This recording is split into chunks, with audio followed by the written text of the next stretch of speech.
আমাদের মুখতার ভাই জানতে চেয়েছেন যে আহ, এরকম ভুল যদি হয় কোরআন তেলাওয়াতের মধ্যে যে ভুলের কারণে অর্থ পরিবর্তন হয়ে যায়, তাহলে এরকম ভুল হলে সেরকম ভুলের তেলাওয়াত করা জায়েজ আছে কিনা, এবং এরকম ব্যক্তি কি বা জায়েজ আছে কিনা। দেখুন, কোরআন তেলাওয়াতের মধ্যে ভুল দুই ধরনের, একটা হলো তাজবিদের ভুল, আর একটা হলো যে আহ, এমন ভুল যে ভুলের কারণে কোনো অক্ষর জবর জের ইত্যাদি ওলট পালট হয়ে যায়, একটার জায়গায় আরেকটা উচ্চারণ হয়ে যায়, চেঞ্জ হয়ে যায়, কম বা বেশ হয়ে যায়।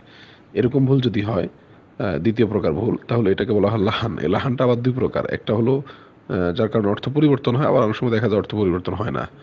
এরকম অর্থ পরিবর্তন হয় এরকম ভুল হলে সেটা অবশ্যই অন্যায় কাজ। আর যদি অর্থ পরিবর্তন নাও হয়, তাহলে সেক্ষেত্রে লাহান হয় এরকম ব্যক্তি যে জায়গা তার জন্য কোরআন তেলাওয়াত না করে শোনা উচিত। সর্বপ্রথম উচিত হলো সে লাহান শুদ্ধ করে তার ঠিক করে নেওয়া। দ্বিতীয়ত হলো ঠিক করতে না পারলে সে শুনবে। আর প্রথম প্রকার যে ভুলটার কথা বলছি, তাজভিদের ভুল, অর্থাৎ মদের মধ্যে কম বেশ হওয়া, গুন্নার ভিতরে কম বেশ হওয়া, এটার কারণে তেমন কোনো অসুবিধা নেই, এটা সহই কোরআন তেলাওয়াত করা যাবে, কোনো অসুবিধা নেই।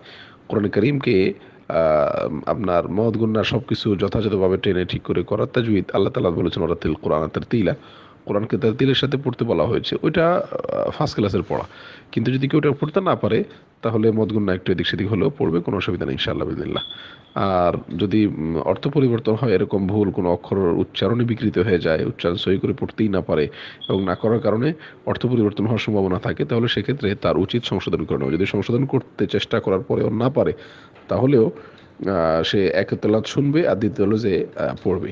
নবী করিম সাল্লাল্লাহু আলাইহি ওয়াসাল্লাম সহিহ মুসলিমের এক রিওয়ায়াতে আসছে, যে ব্যক্তি কোরআন পড়তে ঠেকে ঠেকে বেঁধে বেঁধে পড়ে, অর্থাৎ এটা মুখস্থ শক্তি দুর্বলের কারণে অথবা নতুন হওয়ার কারণে ঠেকে ঠেকে দুর্বল পড়ে, তার ব্যাপারেও নবী করিম সাল্লাল্লাহু আলাইহি ওয়াসাল্লাম উৎসাহ দিয়েছেন। তাহলে এখান থেকে বোঝা গেল যে পড়া যাবে, অসুবিধা নেই ইনশাআল্লাহ বিদিনিল্লাহ। তবে অর্থ পরিবর্তন হয় এরকম হলে সেক্ষেত্রে পড়া উচিত না, এরকম ব্যক্তিকে ইমাম বানানো ঠিক নয়।